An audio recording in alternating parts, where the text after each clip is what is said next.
Hello,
everyone. Hello. Hello, can you hear me? Hi, Hello. Yes. Elena. Yes. Hi, I Good can hear you. evening. good evening, everybody. I think we're going to start, but waiting for Nick. No, I'm here. Okay, we can see you, Nick. Can't you see me? Yeah, we can see Okay. you. That's good. That means I'm here. Okay, just a minute. I'm sorry. I'm sorry.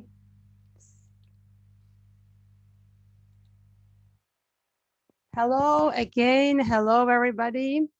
You are welcome to the webinar for English language teachers organized by the organization English Teacher Space in Georgia.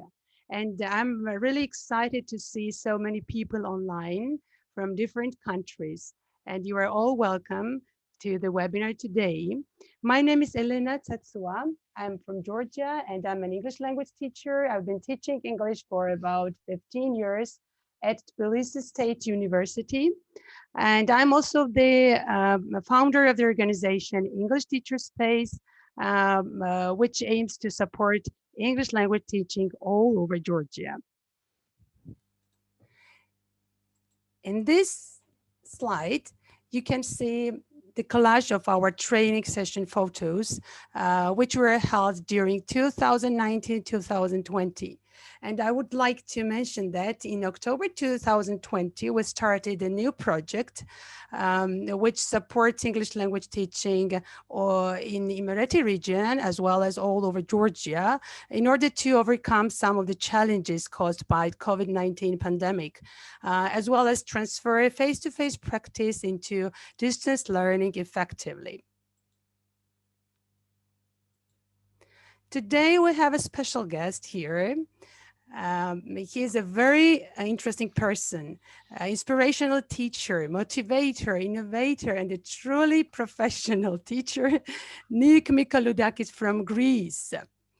I would like to thank Nick to contribute to the project as a webinar presenter today. Nick has been active in English language teaching for many years as a teacher, examiner, presenter, and teacher trainer. He has worked for a number of publishers and examination boards, and he has given seminars and workshops in many countries. He has written extensively on methodology, though he is better known for his psychology and ELT articles, which have appeared in numerous newsletters and magazines. His areas of interest include student motivation, learner independence, teaching one-to-one, and humor. For Nick's articles and worksheets, you can visit his YouTube channel or his blog, which I will send you in a chat box at the end of the seminar. Well, I would like also to tell you that I met Nick in 2018 in the International Black Sea University Conference in Georgia. He was invited as a keynote speaker. He was presenting a very, very interesting really presentation. He also just introduced us with lots of motivating and engaging activities, including jokes and games. And I would like to mention that Nick is a truly helpful colleague of mine, because whenever I ask him for help, he is always there. So before we start, I would like to ask you to introduce yourselves, the country of your origin. Also, you are free to just write any comments. And at the end of the session, you'll be given 5 minutes to ask Nick some questions related to the topic. Now let's start. Nick, you are welcome. I'm very happy to be that you are here with us. Thank you so much, Helena. Thank you for the introduction. And I'll give you the money later, okay? And thanks for the advertising. Yeah. Okay, I'm here to assist you, Nick. Okay, so I'm the host now, it seems. So okay. Thank you very much. All right. Let me start sharing, hopefully. Okay, so share. So hello, everyone. Let's press this. Okay. Hello, everyone, and thank you once again for being here with us. And thank you, Helen, for the wonderful introduction. I would like to start straight away with a question. How do you ride a horse? Yeah, it's a funny question, I know, but sometimes teaching, it feels a bit like riding a horse these days, doesn't it? A rather unruly horse, especially if you're teaching online, right? And that horse, it has a mind of its own. But recently, I came across a very, very interesting quote, and here it is. The best way to ride a horse is in the direction in which it's going. What a fantastic quote this one is.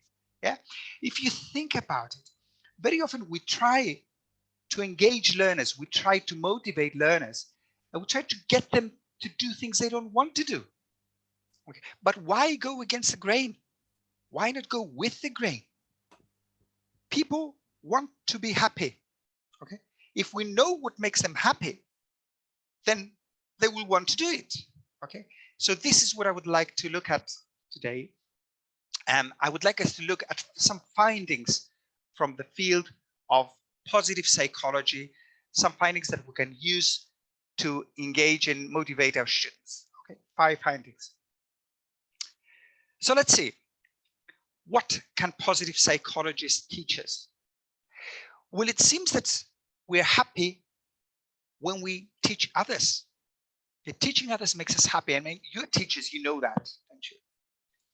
Another thing that makes us happy is feeling grateful for what we have and for where we are. A third thing is doing things for others. Doing things for others makes us happy, as does paying them compliments and saying nice things to them, okay, praising others. And finally, the 5th discovery is that people are happier when they can do things for the community as a whole. So giving people a sense of purpose can make them happier. So let's start straight away. Let's start, sorry, I have to admit people now, now that Ellen is the host. Okay, let's start straight away. I would like to start by teaching you a new word. Here it is.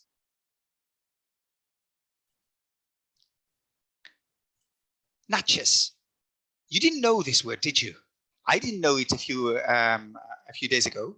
It's a Yiddish word, and it means it's the pride that we take when somebody we have taught or somebody we have mentored succeeds. Yeah, it's a Yiddish word for bursting pride we feel when somebody that we've taught or mentored succeeds. And I mean, many of you are parents, so you know what it's like. Being a parent is a constant stream of natchez all the time. You see your child making progress. Okay? And it seems that actually we enjoy this more than when we succeed ourselves. So one way of engaging students is perhaps getting them to teach the classmates. Okay. And here's another discovery. It seems that when we study something with the aim of actually teaching somebody else, then we learn this thing better. This is social learning. We learn better when we learn in order to teach others. So how can we use this then? What can we get our students to do? So this is your chance to participate on chat. How can we use this? What can we use? What can we get our students to teach the classmates? Feel free to write anything you want in the chat.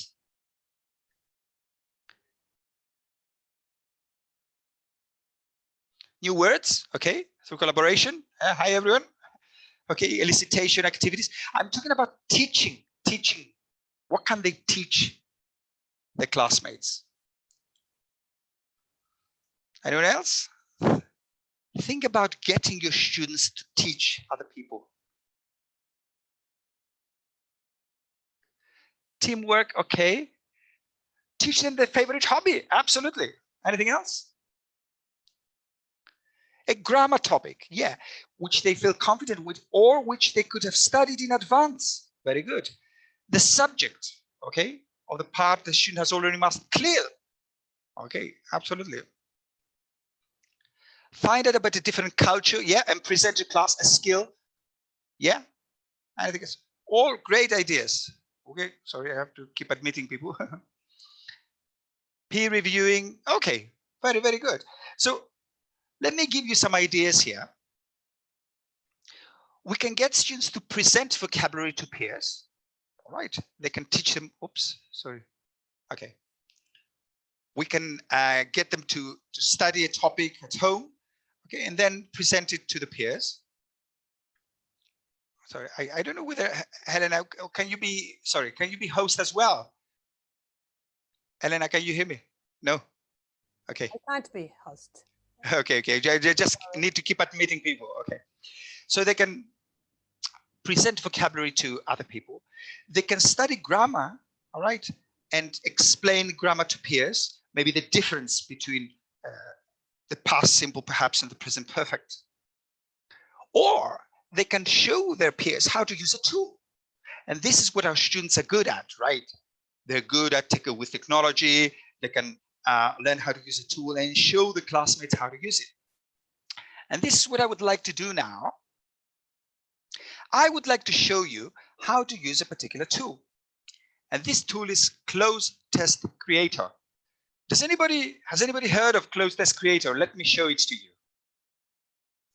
Here it is. Okay, so I can't see lots of people saying that they do know it, which is good. Okay, here is the link. Now, I had planned to ask them to use it themselves, but we don't have the time for this. So I will just show you how you can use it. So let me, sorry. Let me minimize this. Share, let me share something else. Yes. I'm sure you can, I hope you can see my screen. Yes, you can. Okay. The tool is called Closed Test Creator. So you click here, and this is what you see. You can see a yellow box here on the left. This is a tool that you can use to prepare closed tests. So what you do is you have a text, you paste the text in the box, and then the software can delete, say, every 7th word, or every 9th word, or every 11th word. You can see this here on the right.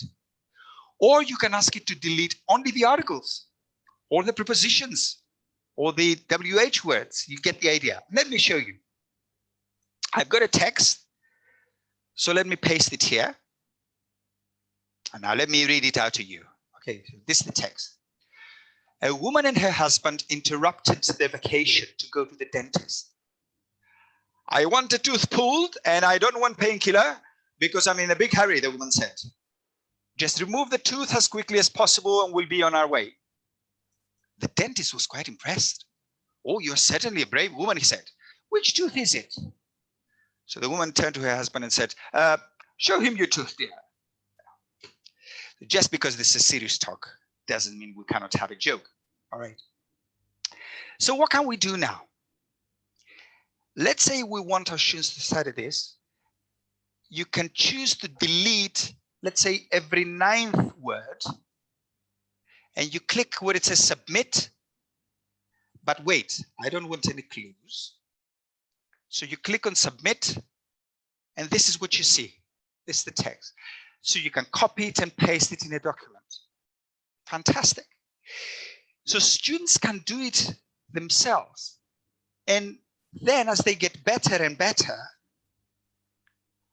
they can choose to delete every 7th word. Or they can choose to delete, let's say, every 5th word. Let's try this a bit. Okay, every 5th word. Click on submit. And here's your text. So I'll just do the beginning so you can see what it's like. A woman and her, and see if anybody's typing anything in the chat. Or her husband perhaps interrupted the vacation to go to the dentist. Feel free to write the responses, by the way. I want a tooth pulled and I don't want painkiller because I'm in a big hurry. You get the idea. All right.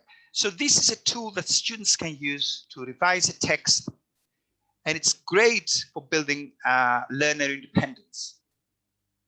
Okay, so look, let's go back now. And let's go back to the talk and look at the second one. So you can get your students to show their peers how to use a tool. Let's move on to the second thing now. Okay, nope. Yeah, this is what you do, by the way. You Google Closed Test Creator. You copy the test and paste it into the box. You choose how many words you would like to have deleted. Click on submit and copy the text and revise. Okay, just in case you want to take a screenshot. So let's look at the second one now. The second one is the gratitude attitudes. Now, this is a discovery from positive psychology, which came as a bit of a big surprise to me. Here it is. Nature does not want you to be happy. Nature wants you to be successful. Nature wants you to find somebody, to get married, to have kids, to be successful at work, to buy a big house and an expensive car, etc. And think about it. If you were happy, you wouldn't be doing any of these things. Okay, you just lie back and enjoy yourself. But instead, we are ambitious. We want to succeed. We want to move on, to get on in life. Yeah.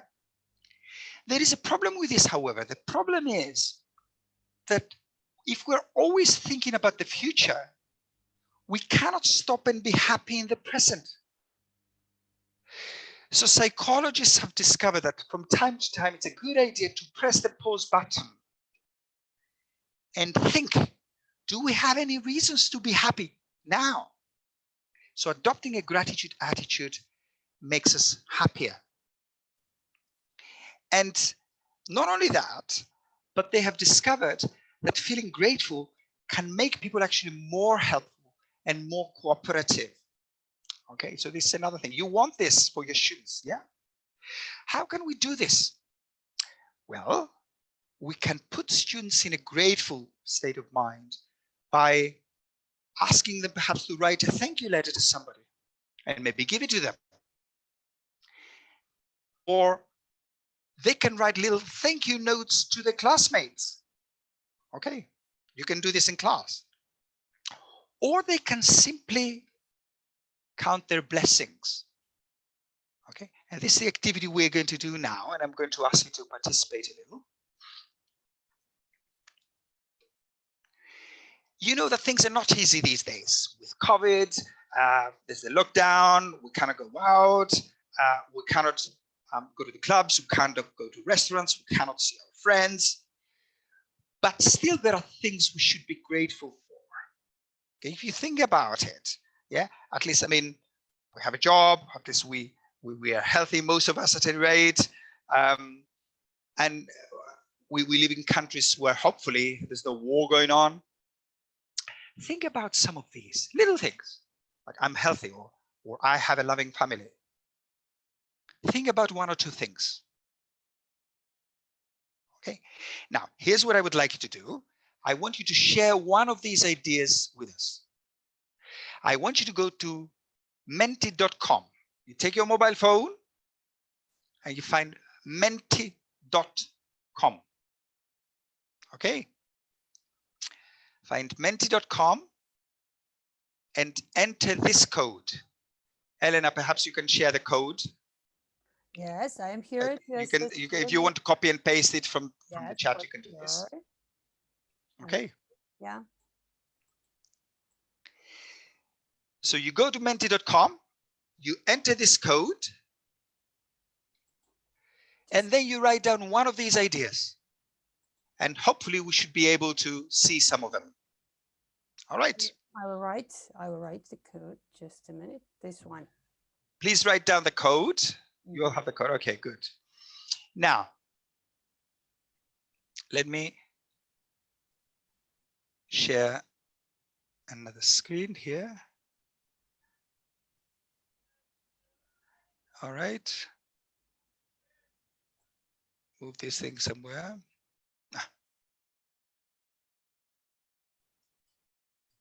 Okay.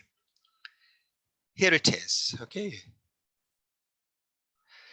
Please write down one of these ideas. Elena, you can do this as well. Find menti.com. Okay. I am blessed with great friends. Yes. I'm lucky because I have enough unread books to keep me going. Yes, it's exactly the same as I have written. I'm healthy and I have a healthy family. Any more? I'm so happy when I'm not in pain. Good, that's good. I'm healthy. I'm here to learn today. Well done. I'm happy for having two amazing daughters. Blessed because I know 3 languages. I'm healthy and I've progressed professionally during the lockdown. Yeah, I've done lots of reading myself. I'm happy to have you organize this. Okay, I think this is Elena. Thank you, Elena. Yes, it's me. And any other contributions? Very easy. Yeah. Mentimeter is a great way to get your students to collaborate and participate. Thank you. Happy to have you there here as well. Anybody? I'm happy as all my family members are healthy. Yeah. Any others? You can enter the same code and contribute another reply if you want to.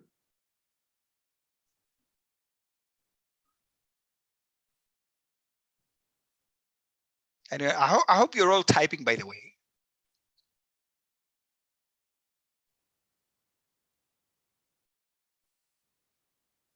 Okay, maybe it's frozen a bit here, but you get the idea. So you get students to write, contribute ideas and opinions. Let me share the main one now. And then they want to check any similarities. So I noticed there was somebody else who wrote that they enjoy the fact that they have lots of books, which is fantastic. All right, so this is the second activity you can get your students to do. And people, psychologists regularly use this activity to help depress people and help them to make them feel better. If you do this every evening, write down 3 or 4 things for which you're grateful, you really start to feel happier. Now, the next thing on the agenda is doing things for others. Okay, doing things for others makes us happy. What do I mean by this? Well, let us watch a little video. This is an advertisement from Thailand. And you can see this guy here. So this guy goes about his daily life, but in the process, he does little things for others. So watch the ad and try to remember, what does he do for others? Let's see. Hopefully it's good to start.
Okay, so let's move on before we all start crying.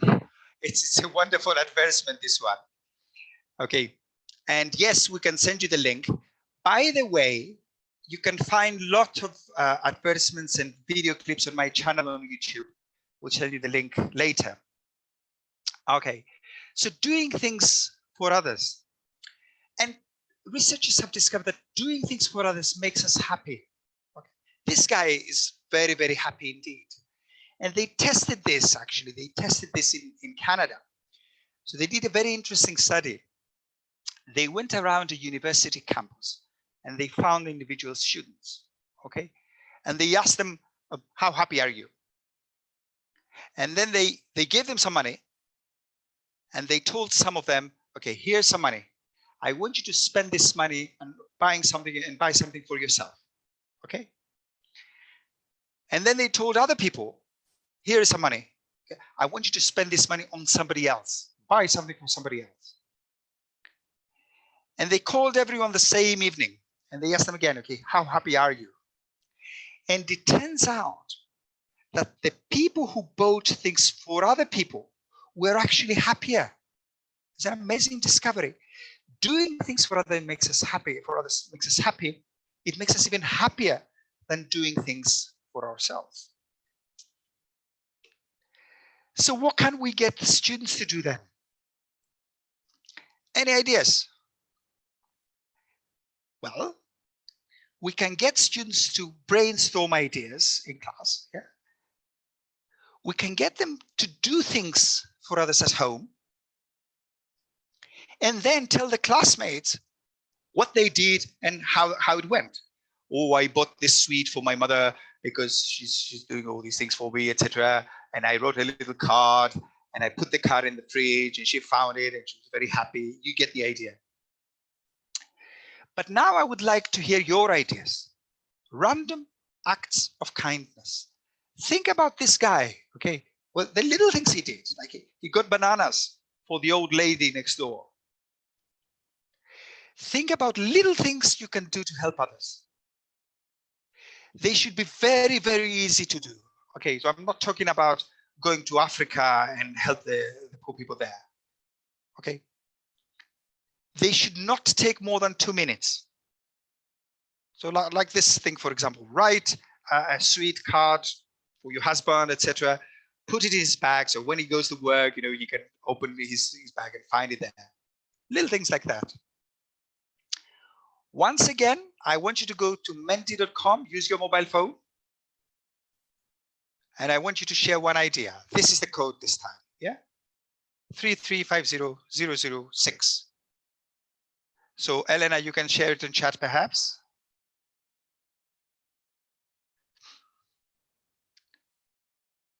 Okay, so I would like you to type one idea, one thing that students, okay.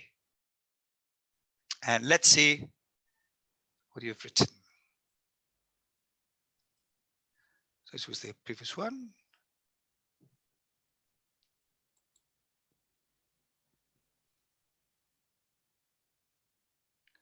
Random acts of kindness. Here it is.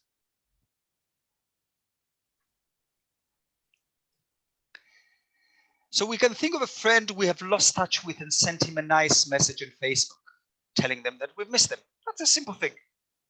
Give food to a stray animal, okay. Both think in terms of people. Anything else? Help the neighbor's stray cats and dogs. I'm glad you love animals. It does make you feel better. Leave a chocolate at a friend's desk. Yep. Anything else? Let's have some more ideas.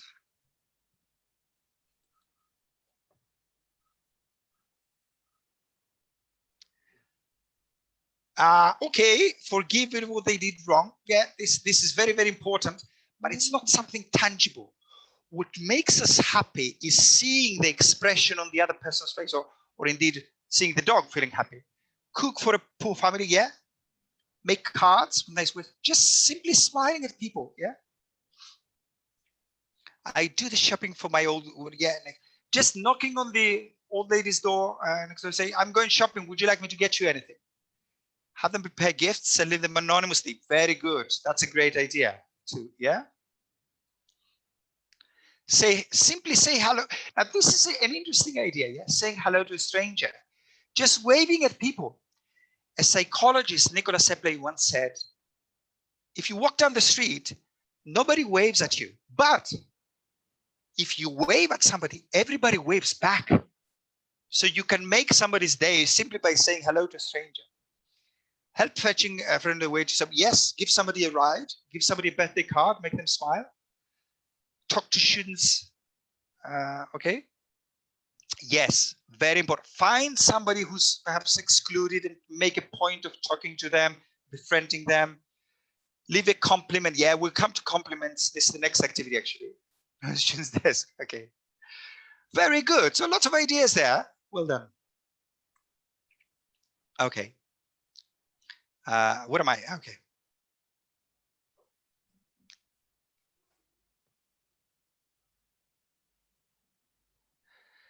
So random acts of kindness. So you write down your own. Okay. So let's move on to the next thing now. The next thing, as somebody mentioned, is simply praising others, saying nice things to other people. If you think about it, it's almost the same thing as doing something nice for others. All right. Here's an interesting discovery from the field of psychology.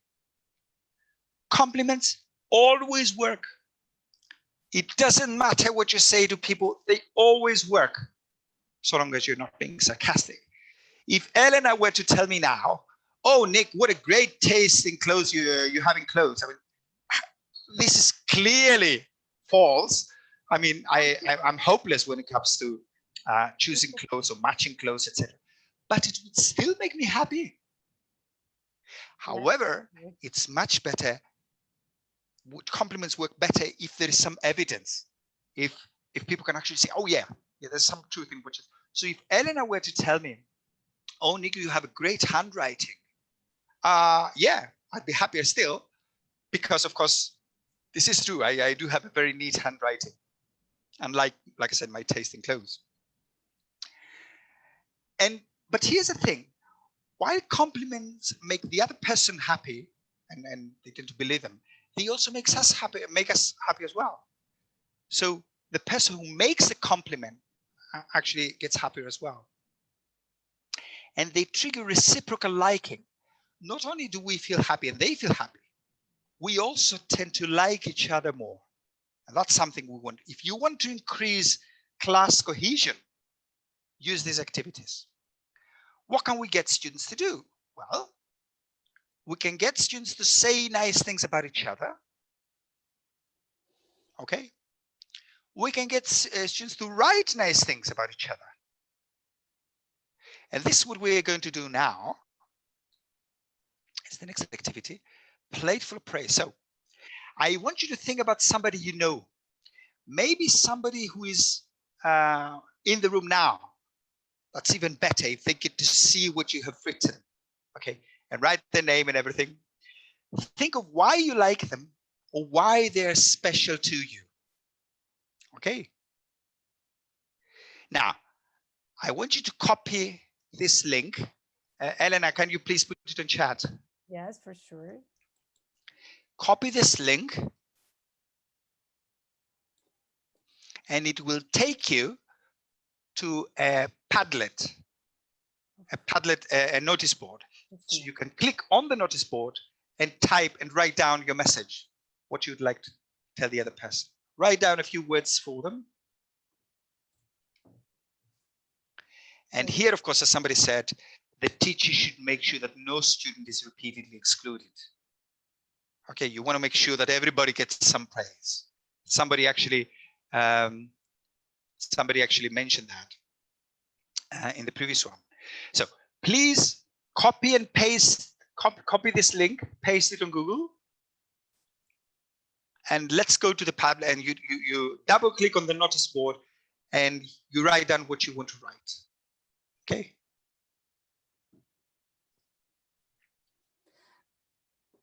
So let me. Wow. Okay.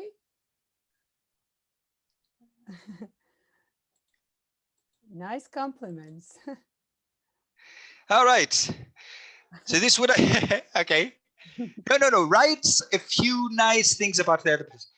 For example, what I like about Helen is that she's very enthusiastic about learning, teaching, and professional development. She has a positive attitude and she really wants to make things happen. Oh, thank you, Nick. You are exaggerating a little. I admire Ellen's dedication to work. She's very beautiful. Oh, I love her eyes. Okay, this is a guy. Elena, please make a note. I hope your husband is not watching. No. Nick White says, yo, thank you so much. I don't know who wrote this one. Okay, thank you, guys. What I like about my friend Joanna is that she stopped. Okay. I like your YouTube channel. Thank you so much. Thank you so much, guys. These videos are funny, except thank you. Nick, someone likes your sense of humor. I don't know why, okay, but okay. I also do. Yeah. Okay, let me move these. Mhm. I think you do, because the way you research other fields. Okay, thank you so much. Okay, thank you, ladies. I hope. I mean, okay, no, there are some guys, but okay. You see, by the way, Padlet is a great way to get students to communicate. Yeah, you put up this notice board and people can start typing. Oh, thank you. Oh, thank you, guys. Thank you, guys. Okay, we did okay. It's 20 euros per compliment. Okay, not more than that. We cannot afford more than that. Somebody has written down. Okay, Ellen, love you. Okay, another admirer. I love you all, guys. Thank you. You are here today. Oh my God. Okay. All right. Smiles. Okay. Nick, somebody admires my eyes. Yeah, clearly. Yeah. Okay. Okay. All right. So is it fun though? I like this idea, the Padlet, because you see all these messages popping up, you know, and people can change the colors. 5 ladies. Okay. My regards to you. Okay. I don't know who these ladies are. We love Georgia. Yes, it's a great country. We love the wine in Georgia as well. I hope that there aren't any friends from the Middle East. I've got lots of friends there. Okay. All right. Thank you so much for the compliment, guys. Yeah, I just wanted you to see what the activity is like and how easy it is. Okay. Nick, there's a question in the chat box. Yes. Can you see? Can you see who's sending what? Yeah. Well, not now, obviously, but yeah, you can adjust the settings so that people can actually, they have to write their name so before they post a comment. It's in the setting. If you, for Mentimeter, for Closeness Creator, for Padlet, for all these tools, you can Google how to use Padlet, and Russell Stannard has done a great job. So there are tutorials which take you step by step. So if you go, Russell Stannard has videos on how to use Padlet to make sure that the names appear, etc., etc. Okay. Thank you so much for the compliment, guys. For the compliments. Yeah. Okay. So you get the idea. So you can imagine that you can do lots of things with this activity. You can imagine how the students might feel if they see their name there. Or we love you, Tassos, because you're always so much fun. We love you, Kate, because you're always so sweet and helpful. You get the idea. Here's another thing that you can do. You can ask people to write short paragraphs like mine. I notice I'm the only person who's written more than 10 words. But you can tell students, okay, I want you to write something, and it's got to be at least, I don't know, 50 words. But do not mention the name.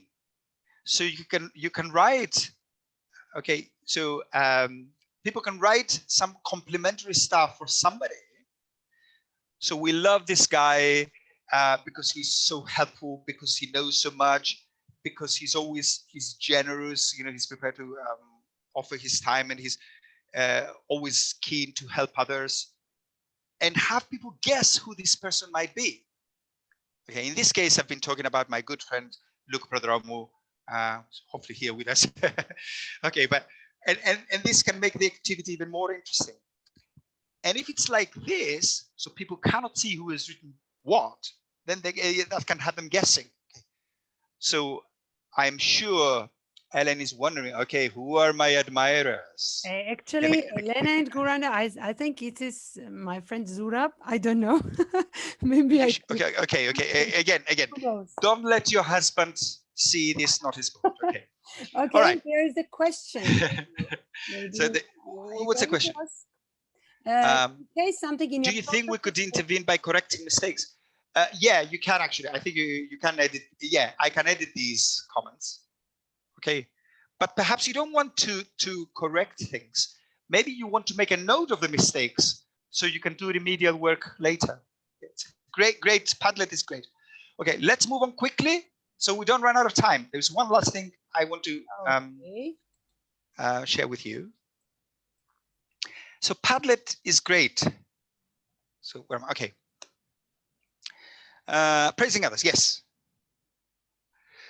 So the last thing now, so we've looked at 4 elements. The 5th one is giving people a sense of purpose. Now, has anybody heard about Tom's shoes?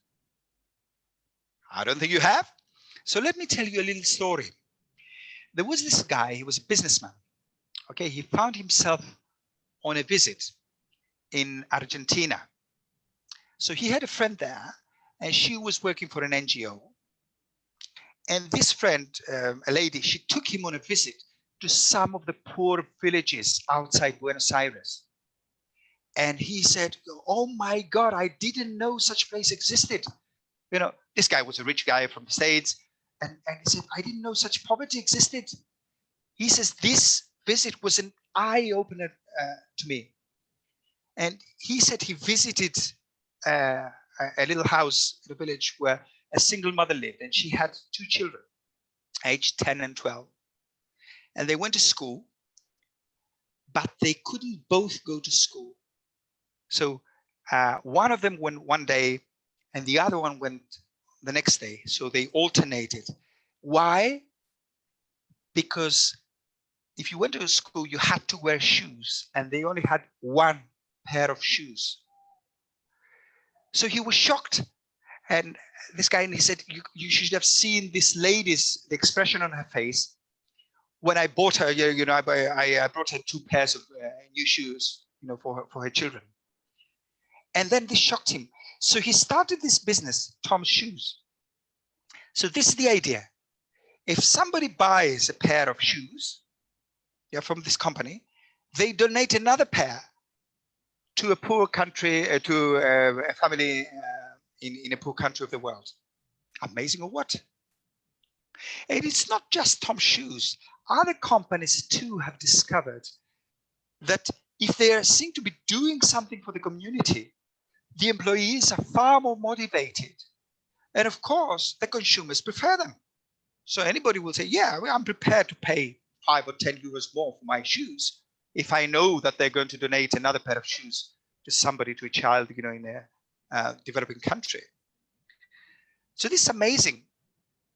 And the same effect has been found with students.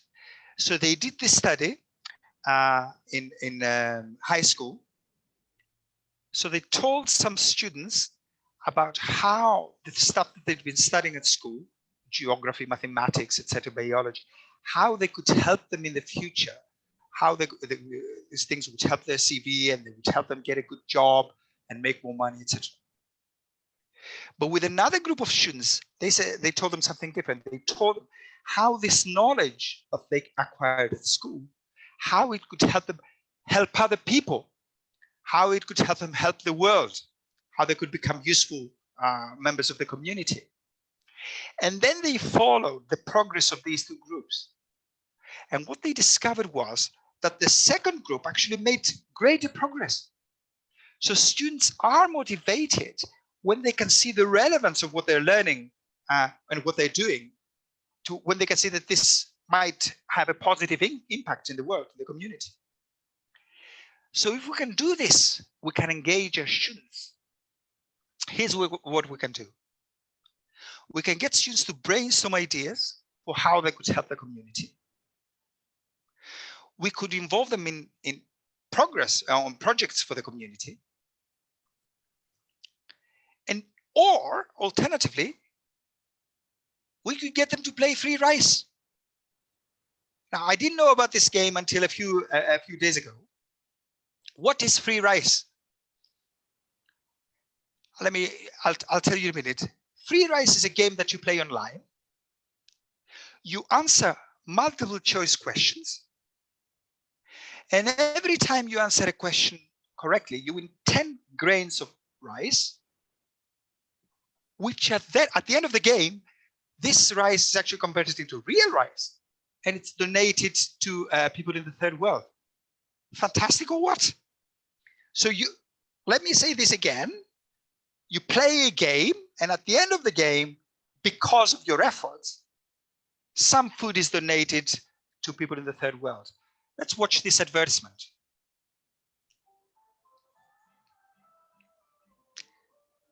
Would you rather play an ordinary game or make a difference?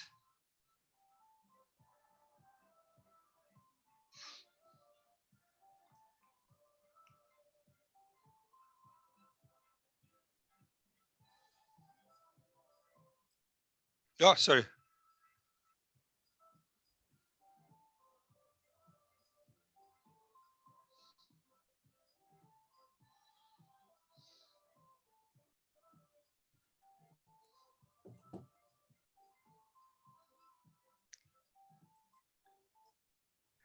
Fantastic or what? So let's see what it looks like. This is what it looks like. Free rice. Okay. So you get multiple choice questions. Let's say vocabulary. Newborn means infant, jealousy, canyon, or gratitude. That's an easy one. It means infant. Okay. And you can see at the bottom, it's the WFP stands for World Food Program. You can see that this person, myself in this case, has actually won 45 grains of rice. So I'm going to show you how to play this game. So what can you do? You visit the site, free rice, Google free rice. You can find it immediately. You can practice your vocabulary. And here's the thing. In the beginning, the questions are very easy. But as you play and you get more answers correctly, the level of difficulty increases. So the software adjusts the level of difficulty automatically. You can improve your grammar. There's a grammar option. And you can also play geography games. Lots of other things as well. And you can help the poor people as well. Fantastic or what? Let me show you. So let me show you the game. Hopefully. Okay, so what is that? Yeah. All right. So you Google free rice. Yeah, you can see it here. Free rice. Click.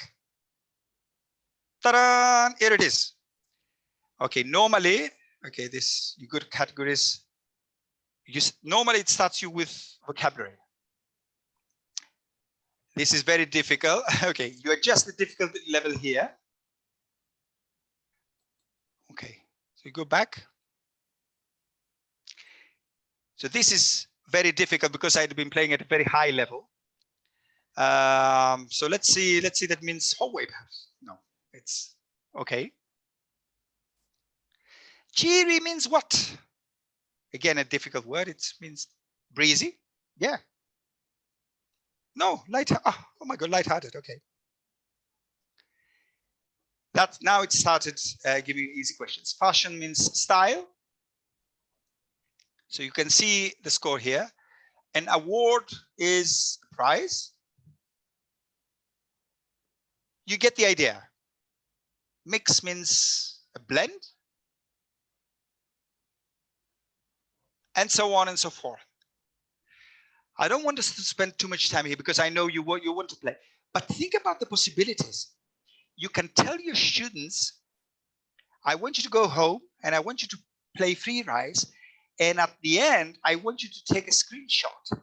And the winner is the guy with the most points here. So next day, you can imagine students playing for 2 hours and you can have somebody with 2,375 perhaps. I want to show you another option, by the way. So if you go to categories, you can adjust the difficulty level here. But it's not just vocabulary or grammar. There are lots of other categories, as you can see. I want us to look at landmarks.